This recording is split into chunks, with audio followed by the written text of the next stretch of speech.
खरं तर आपण लक्षात घ्यायला हवे। आपण सध्याला जर बघायला गेलं तर ती आघाडी आहे भाजपची, एनडीएची जी आघाडी दिसून येते ती 292 जागांवरती दिसून येते आणि यंदा भाजपने निवडणूक प्रचारामध्ये 400 पारचा नारा जो होता म्हणजे सगळ्या पक्षांना घेऊन 400 पारचा नारा देऊ केलेला होता, पण प्रत्यक्षात तो काही उतरला नाही। उलट काही राज्यांमध्ये त्यांची पिछेहाट झाल्याचं बघायला मिळालं। आपण महाराष्ट्र राज्याबद्दल जर बोलायचं झालं तर महाराष्ट्र राज्यामध्ये महाविकास आघाडीला चांगल्यापैकी यश मिळालेलं आहे। भाजपची मात्र म्हणजे एकूणच एनडीएची पिछेहाट होताना आपण पाहिली। उत्तर प्रदेशातही हवं तसं यश मिळू शकले नाही आणि शिवाय पश्चिम बंगालमध्ये अपेक्षित होतं गेल्या वेळी 18 जागा त्यांच्या निवडून आलेल्या होत्या पश्चिम बंगालमध्ये, पण पश्चिम बंगालमध्ये यंदा 11 जागांवरती त्या आघाडीवरती आहेत। अजून निश्चित असा आकडा जो आहे तो समोर येऊ शकला नाही। उलट गेल्या वेळेच्या तुलनेत टीएमसीच्या जागा ज्या आहेत तृणमूल काँग्रेसच्या त्या वाढलेल्या आहेत। आता अर्थात या सगळ्या विजयाचं मूल्यमापन करत असताना ते काय बोलतात, काय मुद्दे मांडतात हे बघणं फार महत्त्वाचं ठरणार आहे। त्यामुळे थोड्याच वेळात नरेंद्र मोदी हे सगळ्या कार्यकर्त्यांशी संवाद साधतील, त्यापूर्वी अमित शहा बोलतायत का हे देखील बघणं महत्त्वाचं ठरेल। आज सगळ्यात पहिला विजय जो घोषित झाला तो होता गांधीनगरचा। गांधीनगरमध्ये अमित शहा यांच्या विजयाची घोषणा करण्यात आली। गांधीनगर लोकसभा मतदारसंघात ते विजयी झाले आणि त्यानंतर पाठोपाठ एक एक करत जर आपण लक्षात घेतलं तर नितीन गडकरी हे देखील विजयी झाल्याचं समोर आपण बघितलं, त्याची देखील घोषणा करण्यात आली होती। म्हणजे सकाळी 11 ते 12 वाजण्याच्या आत जे निकाल स्पष्टपणे समोर आलेले होते त्यामध्ये अमित शहा नरेंद्र मोदी जिंदाबाद, नरेंद्र मोदी जिंदाबाद, बीजेपी जिंदाबाद, बीजेपी जिंदाबाद, भारत माता की, भारत माता की, फिर एक बार, फिर एक बार, फिर एक बार, जय श्री राम, सियावर रामचंद्र की। आदरणीय प्रधानमंत्री जी और आदरणीय अध्यक्ष जी का मंच पर जोरदार तालियों से हम स्वागत कर रहे हैं।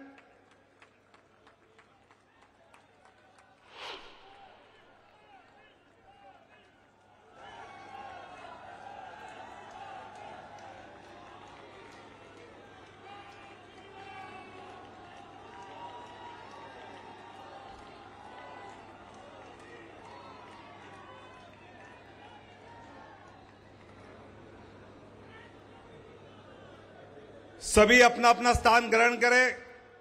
अभी हम कार्यक्रम को शुरू करने जा रहे हैं। अपने राष्ट्रीय अध्यक्ष आदरणीय जगत प्रकाश नड्डा जी, जिनके मार्गदर्शन में ये चुनाव हमने सभी देश भर के कार्यकर्ताओं ने लड़ा, ऐसे आदरणीय नड्डा जी को मैं नम्र अनुरोध करता हूं कि वो अपना उद्बोधन यहां हम सब के समक्ष रखे। आदरणीय नड्डा जी।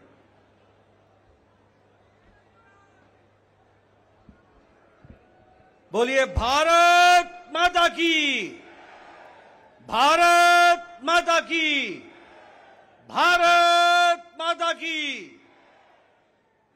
आज के इस विजय उत्सव पर मंच पर उपस्थित हम सबके बहुत ही प्रिय और देश के यशस्वी प्रधानमंत्री सम्माननीय श्री नरेंद्र मोदी जी,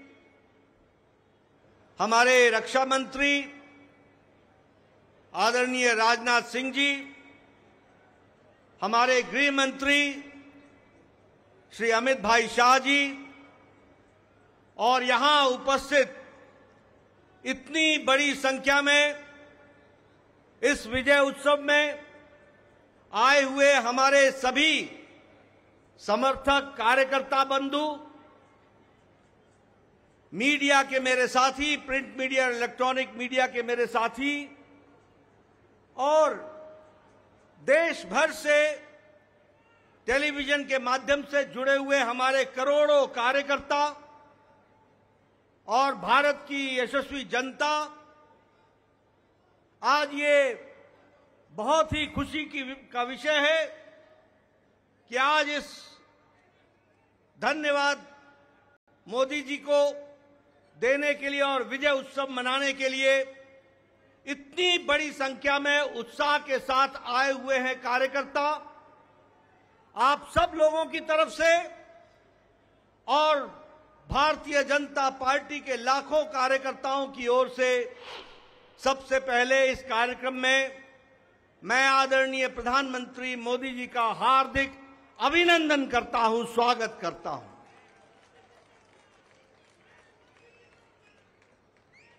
हमें सबको स्मरण है कि चाहे चुनाव की बेला हो, चाहे देश को नेतृत्व करने की बात हो और देश को समस्याओं से निकालने का, अब जिसे हम कहते हैं कि आपदा को अवसर में बदलने में आदरणीय प्रधानमंत्री मोदी जी ने हमेशा देश को, पार्टी को, देश की जनता को फ्रंट से लीड किया है। ऐसे हमारे यशस्वी प्रधानमंत्री जी का मैं अभिनंदन करता हूं, स्वागत करता हूं।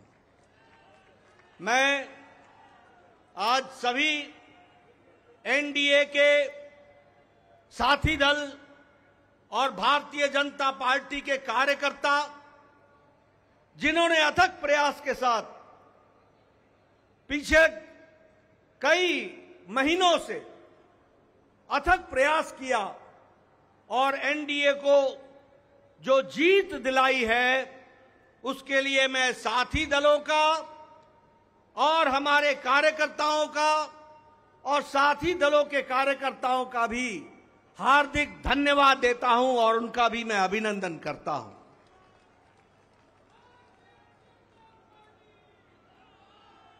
मैं भारतीय जनता पार्टी की ओर से देश के करोड़ों हमारे देशवासियों को, जो प्रधानमंत्री मोदी जी के नेतृत्व में विश्वास करते हुए एक ऐतिहासिक पल, एक ऐतिहासिक घड़ी के चश्मदीद गवाह बनने का हम सबको सौभाग्य दिया, ऐसे हमारे मतदाता बंधु, जिन्होंने भारतीय जनता पार्टी और एनडीए को अपना आशीर्वाद दिया और प्रधानमंत्री मोदी जी के नेतृत्व को आगे बढ़ाने का काम किया, ऐसे करोड़ों करोड़ों देशवासियों को मैं पार्टी की ओर से बहुत बहुत धन्यवाद देता हूं। हम जानते हैं देश ने एक नई करवट राजनीति में ली और एक नया इतिहास रचा है 2014 के पश्चात। हम जानते हैं कि 2014 के बाद मोदी जी के नेतृत्व में एक मजबूत सरकार बनकर के आई, मजबूत सरकार, और हमने देखा कि इस मजबूत सरकार को 2019 में फिर से भारत की जनता का आशीर्वाद मिला और देश के चाहे कोई आपदा आई, चाहे समस्याएं आई, चाहे गरीबों के उत्थान के विषय थे, प्रधानमंत्री मोदी जी की नीतियों को फिर से 2024 में आशीर्वाद देते हुए इस ऐतिहासिक घड़ी को हम देख रहे हैं, जब प्रधानमंत्री मोदी जी तीसरी बार लगातार प्रधानमंत्री बन रहे हैं। इस बात को भी हमने देखा, ये भी हम इसके अभी हम साक्षी हैं। मित्रों,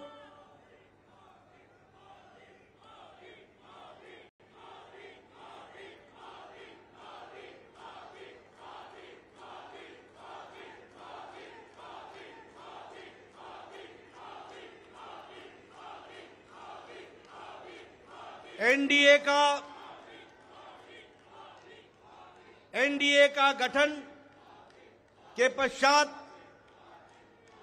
ये कोई भी गठबंधन पहली बार भारत के राजनीति में तीसरी बार लगातार प्रधानमंत्री मोदी जी के नेतृत्व में सरकार बनाने जा रही है और हम सब लोग खुशनसीब हैं कि हम उस ऐतिहासिक घड़ी के पल के चश्मदीद गवाह भी होंगे और साथ ही साथ उस पल को हम सब लोगों को देखने का सौभाग्य मिल रहा है। मैं यहां ये भी बताना चाहता हूं कि जो लोग देश हित के लिए काम करते हैं उन्हें चुनौतियां भी आती हैं और उन चुनौतियों को बखूबी लड़ करके देश प्रथम, देश को आगे बढ़ाना है, देश को आगे ले जाना है, इस कार्य के लिए आगे बढ़ते हैं। लेकिन कुछ लोग जिनके लिए खुद का स्वार्थ महत्वपूर्ण होता है और खुद के स्वार्थ के लिए स्वार्थपूर्ण गठबंधन करते हैं और स्वार्थपूर्ण तरीके से लोक लुभावने वायदे करके सरकार के नजदीक आना चाहते हैं, जहां ऐसे लोगों को देश की जनता सबक सिखाती है, वहीं इनका इकोसिस्टम जो देश के विकास के दृष्टि से जुड़ी हुई चीजें हैं उसको नकार देता है। बड़े बड़े राजनीतिक घटनाओं को दुनिया के सामने, देश के सामने उसको गलत तरीके से रखने का प्रयास करता है। हम बंगाल में 3 सीटों से बढ़कर के 77 सीट हो जाती हैं, उसकी चर्चा नहीं होती, कह देते हैं हम हार गए, भूल जाते हैं कि हमारे मत प्रतिशत कितने गुना बढ़े। और आज ही उड़ीसा में विशुद्ध पहली बार भारतीय जनता पार्टी की सरकार बन रही है, मोदी जी के नेतृत्व में। विशुद्ध भारतीय जनता पार्टी की सरकार मोदी जी के नेतृत्व में और उनके कुशल नेतृत्व के कारण वहां बन रही है।